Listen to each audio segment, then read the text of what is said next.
Paranormal in Pennsylvania may discuss topics such as suicide, murder, and other potentially upsetting things. Listener discretion is advised. Hello, and welcome to Paranormal in Pennsylvania, where we discuss history and haunts. Today's story takes us outside of Pennsylvania to Texas. I'm Sarah. And I'm David. Let's get into it.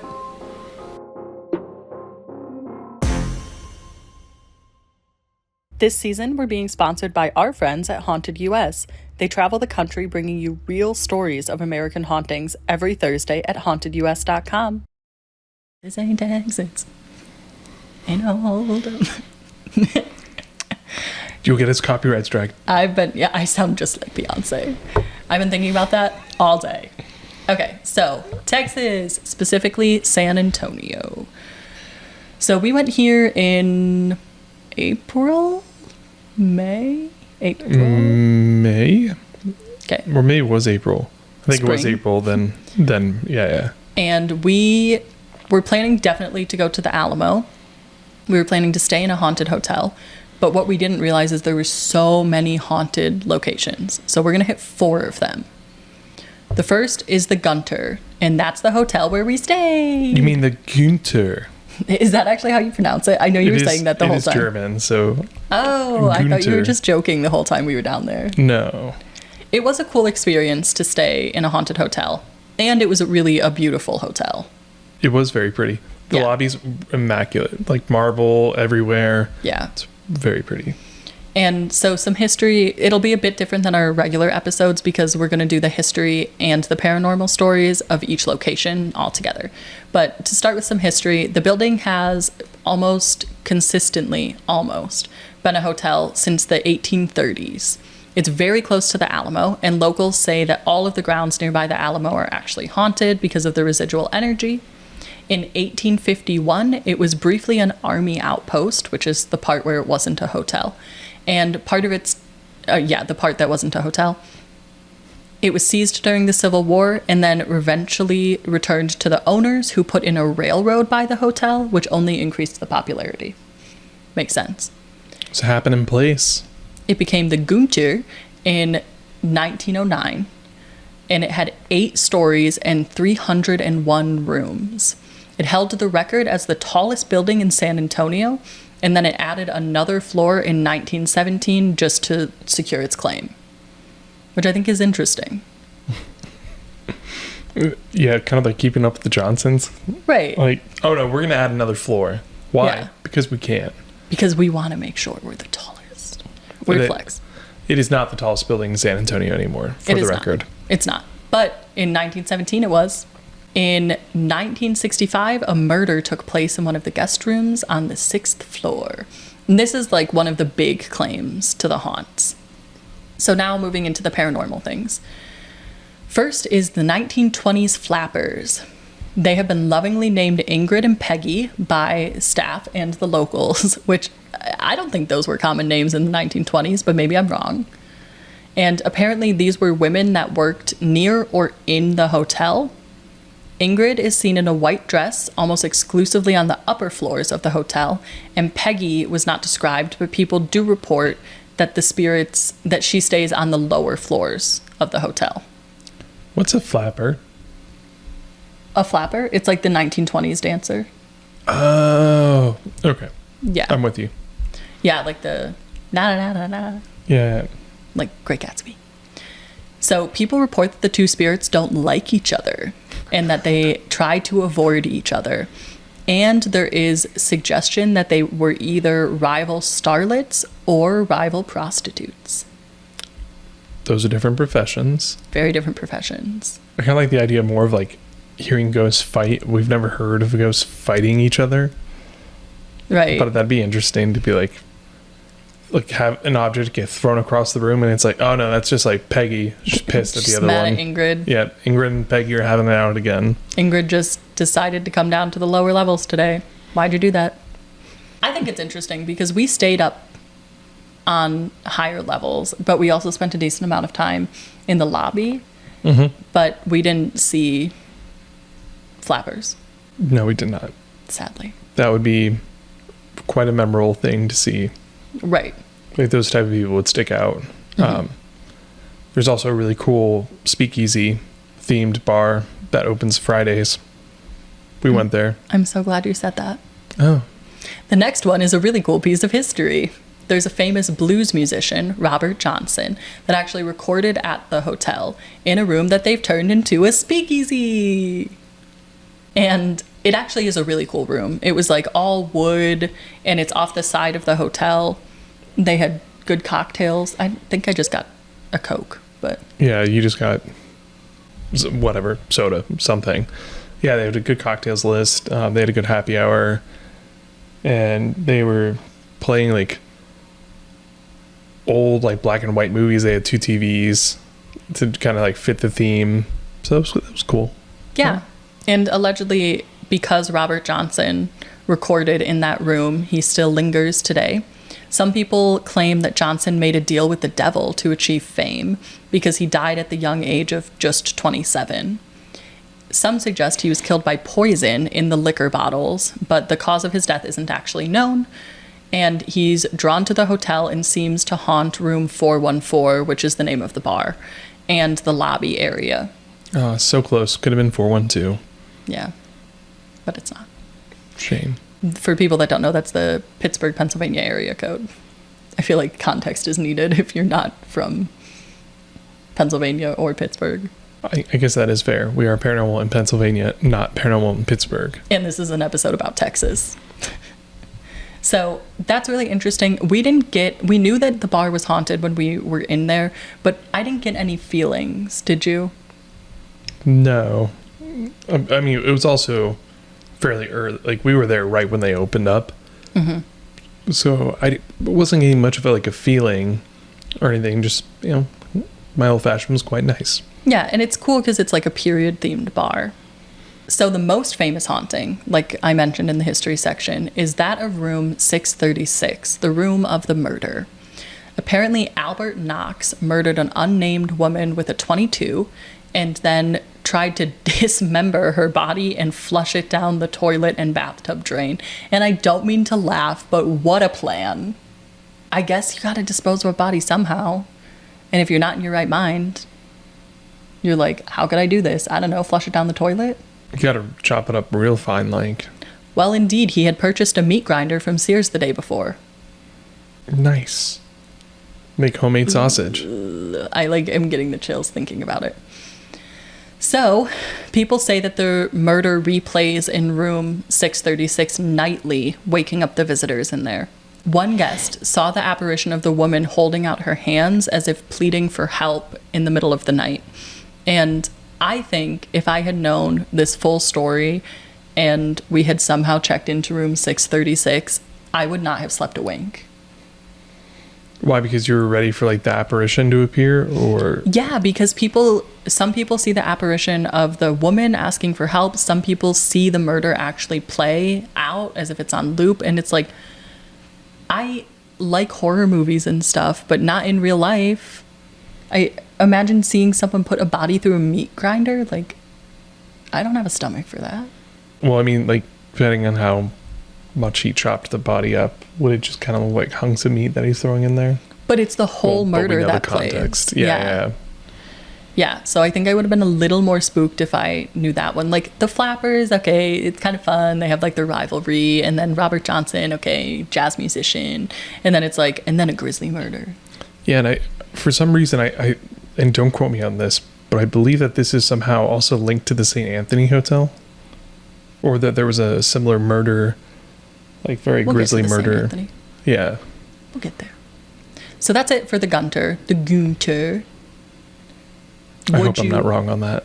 It would be funny. People comment, they're like, what are you saying? Yeah, some of my coworkers corrected me, and I was like, oh, okay, I guess that's what it is, but I never actually checked it myself, so now I'm like, ooh. Oh, they corrected you to say Gunter? Yeah. Oh, that's funny. I'd buy that then. Yeah, so unless they're telling me wrong. That would be funny. So, knowing all of the information, would you stay at the hotel?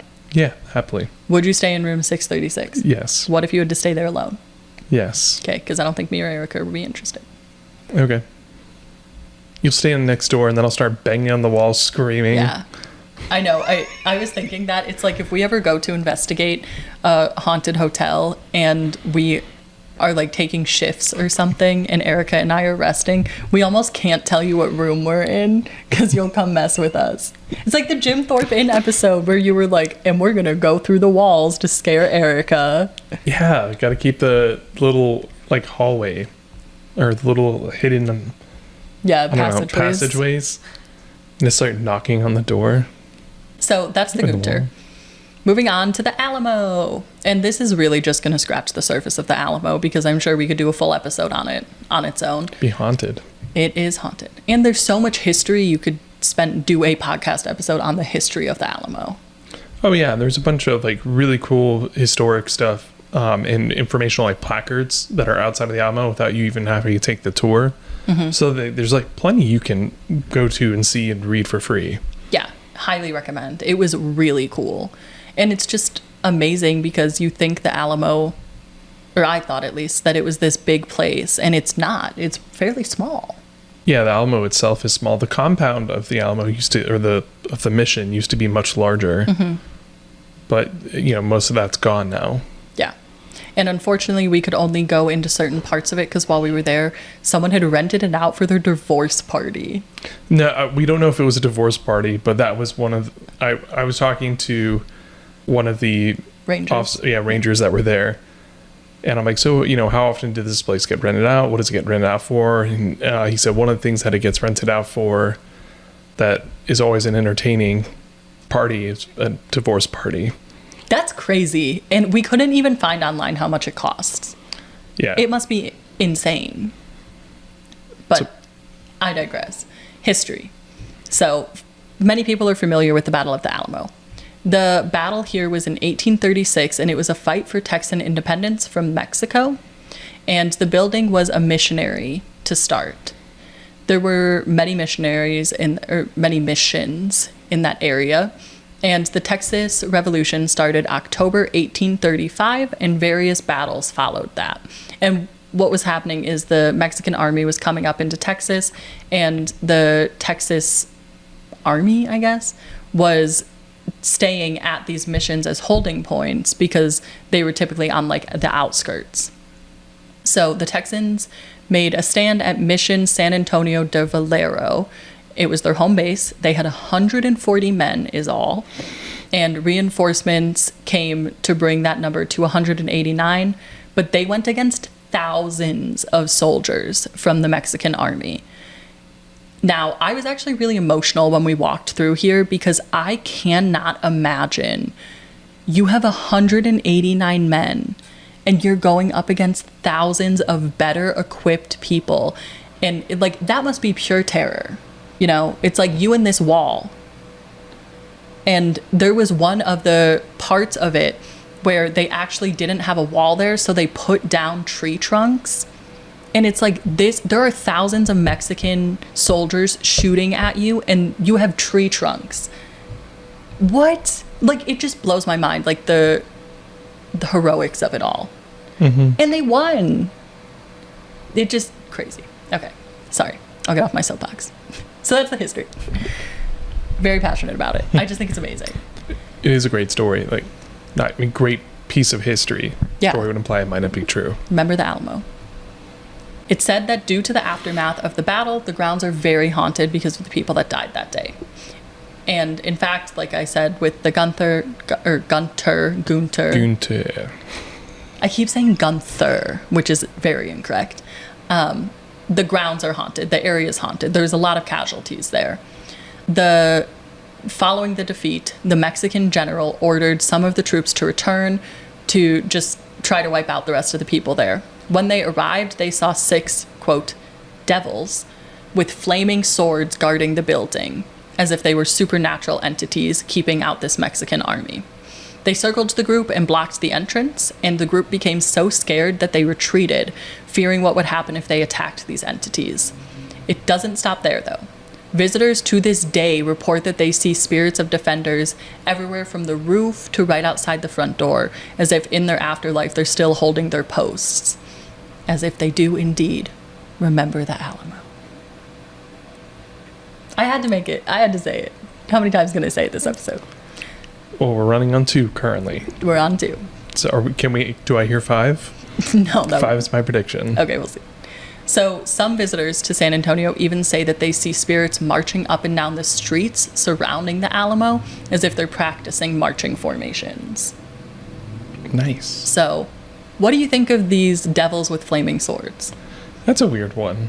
I don't know. I'm having a hard time thinking of like did they set up like little statues or like makeshift statues with flaming swords, or did they? No, because they circled the Mexican soldiers.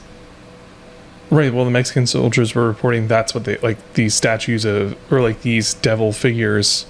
So you didn't seem to really hint that they were like moving or anything. So I'm wondering, if that's like the psychological warfare you were playing there. No, I think that it was like a supernatural entity with a flaming sword moving around. I think that's what the account is trying to say. Gotcha.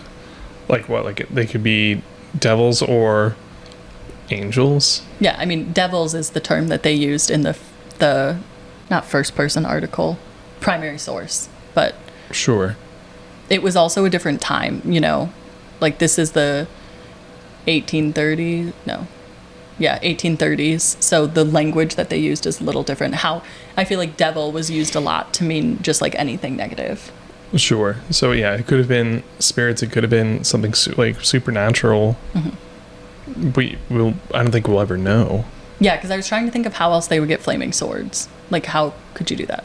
Tar, like dip your sword in tar. Why wouldn't you have done that during the battle then? Because then you stick out like a sore thumb. Maybe. I don't know. I'm gonna lean into supernatural on this one. That's fine. We have no way of saying one way or the other. That's true. We weren't there. It is kind of cool. It's like, ooh, supernatural beings were then like drawn to the battlefield. Yeah, they were like, stay out. You lost. Get away. So there are 3 distinct spirits that have been noted here. The first is a little boy, and he's alleged to have been evacuated from the mission and survived the battle. He's said to return because his parents perished in the battle, and he's looking for them, and he's often seen in the present-day gift shop. Interesting. That one's interesting to me because if the little boy survived, would grow up to be an adult, I assume, live out his life. So interesting that come back as a child. Well, it's coming back to the traumatic moment, I think, right? Like, again, the idea of unfinished business for the spirit is he never found his parents, and that was a very traumatic thing for him. Probably survivor's guilt. Fair. I think it makes sense. The second is that of a Mexican soldier. He's been seen by visitors who say he looks downtrodden and is walking around shaking his head. People think that this may be General Manuel Fernandez de Castrillon. I probably butchered that. I should have let you pronounce it. Who is a commander who refused to siege the Alamo and was executed for his decision. Which I had never heard of this part of the history. So apparently he said that he wasn't going to do it because it was a religious place and there were children there. And the generals in the Mexican army executed him because he refused the order. Oh, because he didn't want to siege like a house of God? Yes. That's fair. Yeah, I back that. Like, if you're a very religious person, why would I want to go bomb out, a place where like my fellow religious members are staying? And children. I think it makes sense. Yeah, I guess that too. The kids are important, right? Are important. And the final spirit is actually a duo. It's a father and a son duo. And people see them appear on the roof, specifically at sunrise. The father is seen wrapping his arms around his son, and then both of them jump off the parapet to the ground. So apparently this actually happened during the battle because the father was trying to keep his son safe. He thought that by going up towards the roof, he would be safe, but that's not going to protect you from the gunshots. So instead he decided to jump down, and there's the residual energy of the battle. I mean, you would definitely survive that fall. Yeah, it's not very tall. For the record, like the building itself is not very high. So unless you had a really, really, really bad fall, like you went head first onto your neck kind of deal, you're probably going to jump down and be fine. Mm-hmm. But yeah, I think it's interesting. I think it's a really sweet haunting of like a father willing to do anything for his child. Like, just got to get you out of there. Yeah, that is sweet. And it makes me wonder if the two are related. Like, the first haunting of the little boy that got away. Okay, I'm like, you just described it as a father and son. You're like, maybe they're related. Like, Yeah, no. I mean, the hauntings are related. Like, maybe he did jump down, and so his son got to run away, and now it's the boy that comes back. So it's appearing in a few different ways, maybe? I don't know. that is interesting. I like I like the idea, right? Yeah. The thought. That could be fun. Because I always like to tie the hauntings, like, and be like, ooh, is it related? Yeah. Like, put my tinfoil hat on, like. So that's the brief Alamo history and hauntings. Again, we could probably do a whole episode on it, but we visited a lot of cool haunted locations. Hi, listeners! We're so excited to tell you about our partnership with Haunted US. Haunted US is an online publication that brings you credible articles on the history and specific paranormal claims of haunted locations across the country. We've even used them to research some of our episodes. Visit hauntedus.com for new haunted places every Thursday. Up next is the Emily Morgan Hotel. So actually the next two are hotels. Lots of haunted hotels. It was really interesting. Well, I mean, it kind of makes sense. They are on the grounds of the Alamo. Yeah. So, like, to be clear, there's like a lot of hotels around the Alamo. That's within, yeah, like 200 yards. Mm-hmm. So easily within the battlefield. That's what I was going to say, is a lot of the places, they might not have started as hotels, but then they became hotels. Yeah, because, I mean, you're right next to a huge tourist attraction. Yeah. Yeah, and San Antonio was super cool. So, yeah, it's a really cool place. The Emily Morgan has a very interesting past. It opened as a hotel in 1984 only. So this is one of the newer hotels. And it was a medical arts center before that. It has Gothic Revival architecture that is really, really beautiful, like stunning for a medical arts building. Gargoyles on the outside, Yeah. Quite intricate. And the hotel is allegedly named after Emily West de Zavala, who was an indentured servant that was captured by the Mexican army in 1836 around the time of the Alamo. And she's known as the Yellow Rose of Texas because she actually helped undermine the Mexican army and help with the independence. I think it's Emily West de Zavala. Okay. I tried, sorry. You're doing great. So this was a really interesting hotel to visit. We went and we went to the bar in the lobby, and then we also managed to go up in the elevator. Yeah, it was really hard, let me tell you. Yeah, they didn't really seem to care. They probably just thought we were guests, because who would opt to be there? Well, yeah, and you didn't need a key card to go up in the elevator. Yeah, and we were friendly with the bartender and stuff. So that's the history, talking about the hauntings. The most haunted floors are the 7th, 9th, 14th, and basement. And the 14th is the top floor. The floors were the psychiatric ward, the surgery level, the waiting area, and the morgue. And we did go to that top floor, and it does weirdly still smell like a hospital. Oh, did you just cut out some of the own history of that floor? Did I what? Did you cut the history out of that part? No. By saying that? I feel like you jumped to it. Like that felt like to me like the big reveal of the Emily Morgan is that top floor does still smell like a hospital. Well, I don't know if that's paranormal, because we did talk to the bartender, and she said that the smell, they've had medical professionals stay there, and that the smell is that of iodine, which can be really, really hard to get out. Yeah, I was not attributing that to paranormal whatsoever. Oh, okay. You're like, that was the cool thing. But that was like really cool that it was over 60 years ago now? Or longer than that? When did it stop being 84. Okay. 40 years. 40. That's close to 60. Still a long time. Yeah. And you would expect the smell to be gone, but it really does still smell weird up there. Trust me. Trust me, bro. I'm reliable. So it was freaky. We didn't see anything else up there. We took a lot of pictures. We didn't capture anything. But people do report seeing medical rooms when the doors to the elevator open, and they'll like blink, and then they actually see the hotel. And let me tell you, this elevator must have been the slowest elevator that I've ever been in. I really thought we were stuck in it. I was fine. You didn't feel like it was substantial. I felt like it took so long to open.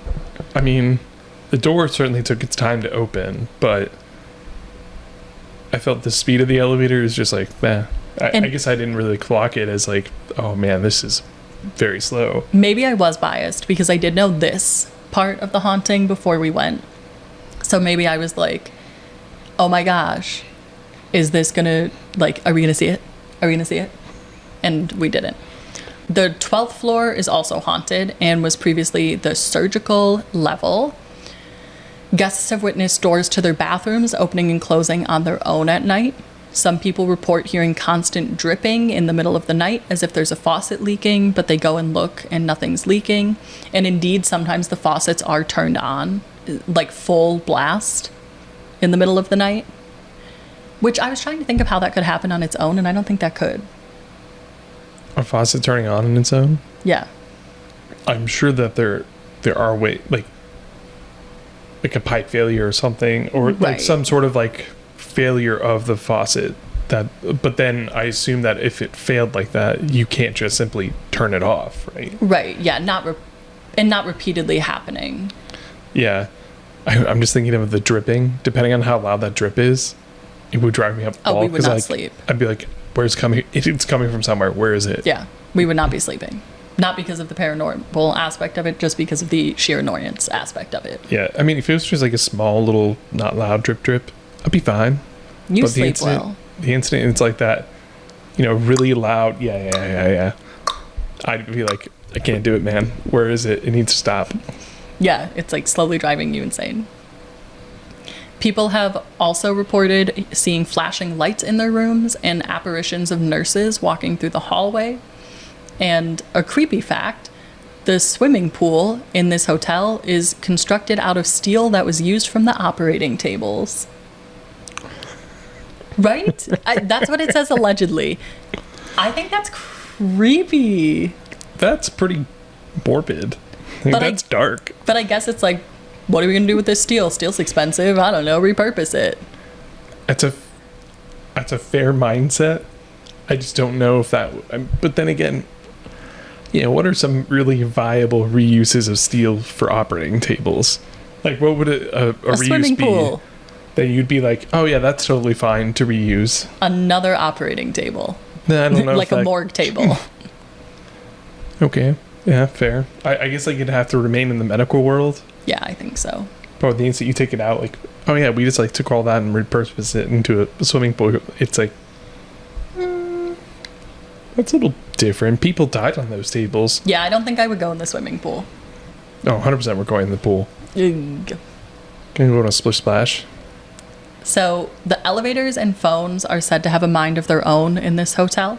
The elevator will run without anyone on it and skip floors and stop randomly. Again, I think that's why I was so nervous in the elevator. Yeah. I mean, they are old elevators, Yeah, right? it's an old building. I could see that being an electrical problem, Oh, yeah. but the haunted part of it also sounds fun. Well, the phones are interesting. So the front desk will receive calls that seem to come from rooms, but the rooms are actually empty. And when they pick up the phone, no one's on the other line. And this also happens with the service phone in the elevator, where it will be literally like the box will be open, even though there's no one in the elevator. Oh, these are both creepy. Yeah. Again, I wonder if no, I don't know how the electronics work for like a telephone, where it would be signaling from one room. Again, for it to happen repeatedly, I think saying, okay, one time this happened, yeah, okay. But for it to be happening repeatedly from rooms that don't have any inhabitants, I think it's paranormal. Yeah, I guess my question to that would be, is it also happening from like rooms with guests, and then the guests are like, no, we certainly didn't call you? Not that I saw. That'd be interesting to ask, though. Yeah, I wonder if it's like certain rooms that it happens from repeatedly. Right, is kind of where I'm going with that. I didn't see. The basement is accessible to the staff, and it's where the morgue and the crematorium were. Staff have reported seeing glowing orbs down there and hearing disembodied voices. People have also reported that you can still smell the crematory. Fun. I know, that one's really gross. It made me think of the Lemoyne crematory where they, like, the haunting is that it still runs. And do you think that the laundry and stuff's down there, do you think the smell gets on the laundry? No, I don't think that. That but was facetious. I think it's an interesting thing. Again, it's like it's certain parts of the building are still running as a hospital. Yeah, that wouldn't be fun to continuously go down there and smell that it was a crematory, though. No. Like a hospital smell, that's one thing, right? But I imagine a crematory smells Pretty worse. bad. Yeah, I'm sure. The final haunting is floor 7, where a ghostly bride lingers. And guests report that you can hear her shrieking late into the night, with some people actually waking up from her screams. Guests will call down to the lobby to ask if everything is okay, reporting that they hear shrieking. And apparently it's so common that the front desk will just play it off and say, like, don't worry about it. They won't even go investigate it anymore if it's on the 7th floor. Sounds like that's where I'm going to go murder somebody. Okay, said it on the podcast first. I mean, Some right? Like that's it. Like if they're not going to investigate it on the 7th floor, that's it. Yeah. That's how you get away with it. Yeah.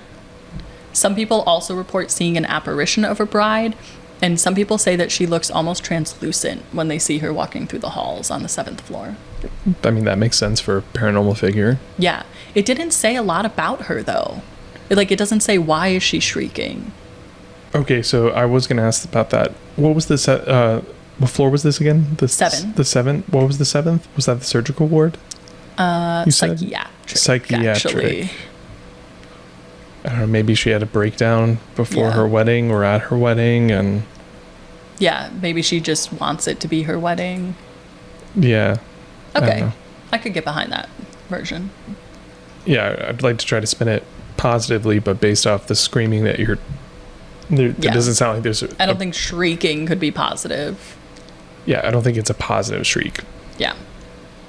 So that's the Emily Morgan. Would you stay at this hotel? Yes. Would you stay on all the floors? Yes. Would you go into the basement? Yes. I think I'd stay on all the floors. I don't know about the 7th floor, just because I don't want to hear the shrieking. I want to sleep. But if I was there for an investigation, I'd be fine, I think. And I mean, we've been there, obviously. And Erica was off camera being super brave. She was nodding her head emphatically to all the questions. She's so ready. She's gonna sleep on the 3rd floor or on the 7th floor by herself. Yeah. Erica's face. Her face was that of absolute stoicism. So that's the Emily Morgan. Up next is the Menger, and this hotel was not on our radar to start, but your coworker pointed it out to us. Yeah. And she said it's so haunted she would not go in. Yeah, she was like, nope, too spooky, too much stuff happens there. Which is interesting because the Emily Morgan itself is allegedly the 3rd most haunted hotel in the world. And so the Menger doesn't even hold a candle to it. Yeah, but that doesn't mean it's not spooky. Yeah. And this hotel, like the other ones, was absolutely stunning. This was clearly a very grand hotel and resort, and still is. I mean, there were parts of it that was like multi-level ceilings and entryways. I mean, just beautiful. Marble, like you said, was at the Gunter. Beautiful. Yeah, one of the things that stood out to me that I liked, and I know this is like somewhat cheesy, but you know how elevators used to have little dial instead of like numbers? Yeah. So while they modernized the elevator, they kept that part, so it still like showed you where the elevator was going. That's cool. And I was like, oh, that's a really fun way to keep the history, you know, without like, but still allowing modern. Yeah, it was really, really cool. I mean, if you're in San Antonio, you should go check out these hotels just because they're beautiful and have a lot of history. And the Riverwalk, but yeah, I mean, there's a ton to do there. So this one was completed in February of 1859, and so it's not too long after the Battle of the Alamo, and it was part brewery, part hotel, which is actually really interesting to me.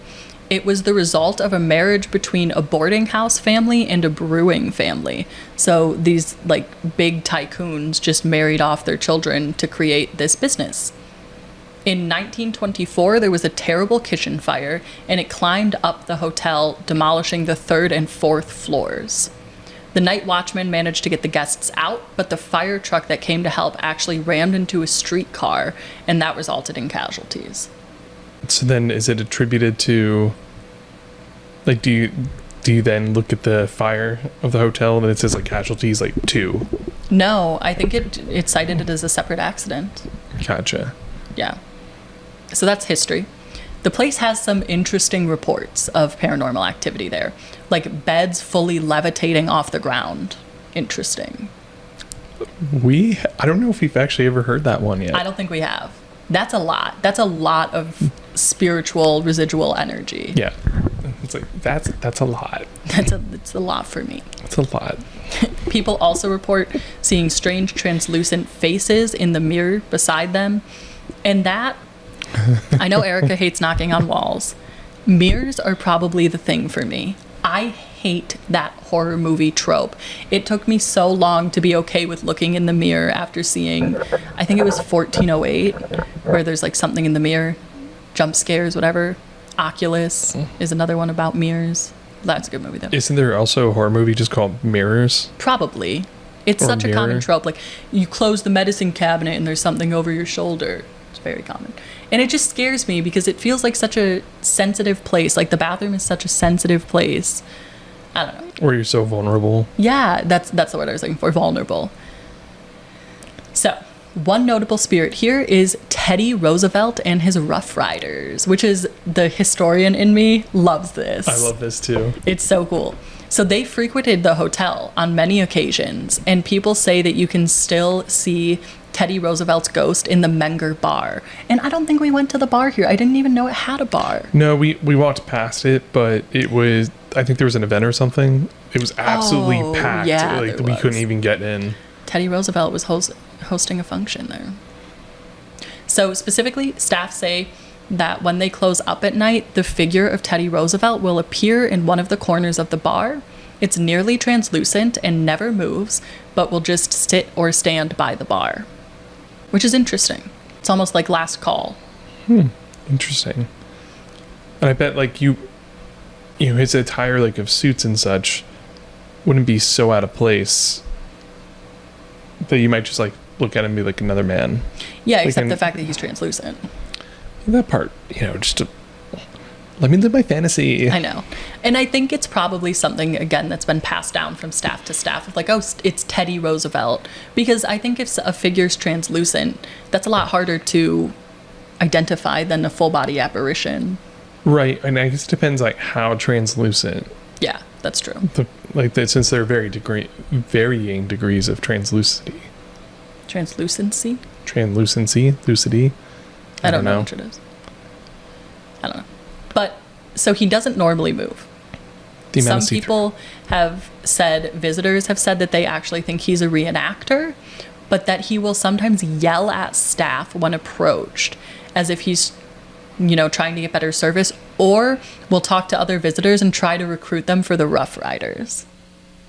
Like, imagine, again, the history in me. Imagine Teddy Roosevelt's ghost talking to you in a bar, trying to recruit you for his Rough Riders. Come on. That's like not real. That's so, like, I'm not pretty saying that that's not a prestigious. real haunting. That's like, that, yeah, very prestigious. That's a once in a lifetime type experience. And it makes me wish that we had gone in and you had been recruited for the Rough Riders. By the ghost Roosevelt. But wait, Yeah. does that mean that when I die, I become a Rough Rider, or what happens then? You haunt the Menger, maybe. Yeah. Who could know?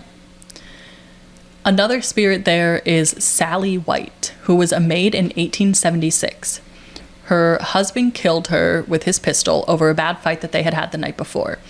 And she was very angry about this, of course, because she was killed, but specifically because she had gone to the police the day before and said that she felt like her husband was going to kill her, but they shrugged it off as just a general marital dispute.